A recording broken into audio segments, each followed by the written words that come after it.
আমি আর আমার ছেলে সারাদিন একাই থাকি। আমার 10 মাসের ছেলে বাচ্চা। ওর শরীরটা এখন একটু ভালো নেই। বাসন মাজতে মাজতে গিয়ে আওয়াজ পাই কান্নার, দেখি উঠে পড়েছে, গিয়ে দেখি একা একাই খেলা করছে। যাই হোক, আমারে দেখলে আবার কাঁদবে, ওর কাছে একটু থাকলাম। জানো তো, মানুষ কিন্তু বোঝে না যে ও একা থাকে বা কিছু। সবাই সবার মতন জ্ঞান দেয়, কিন্তু কেউ বোঝে না। তাই মারা যে যাই বলুক, সবসময় নিজের মতন চলবে, নিজে যেটা ভালো মনে হবে সেটা করবে, যেটা জানবে না সেটা ডাক্তারের কাছে দিয়ে জিজ্ঞেস করবে। আমার ছেলেটারও শরীরটা ভালো নেই, কদিন ধরে জ্বর হলো, জ্বরের পরে সর্দি কাশি হলো, তারপরে এখন আবার ওর প্রাইভেট পার্টি ইনফেকশন হয়েছে, ডাক্তার দেখাচ্ছি ওর জন্য। চিন্তা হয়, কিন্তু কি করব, দেখতেও হয় একা একা। দেখো দুষ্টুমি করছে, দেখে মনে হচ্ছে ওর শরীর ভালো না।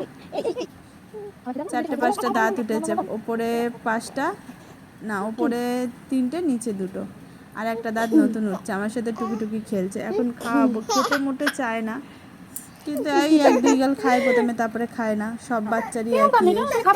আমি ওকে এখনও নুন চিনি দিই না, তাই সবাই উল্টোপাল্টা বলে, কিন্তু আমি তবু দিই না, কারণ ডাক্তারের কথাটা শুনে চলাটাই ঠিক।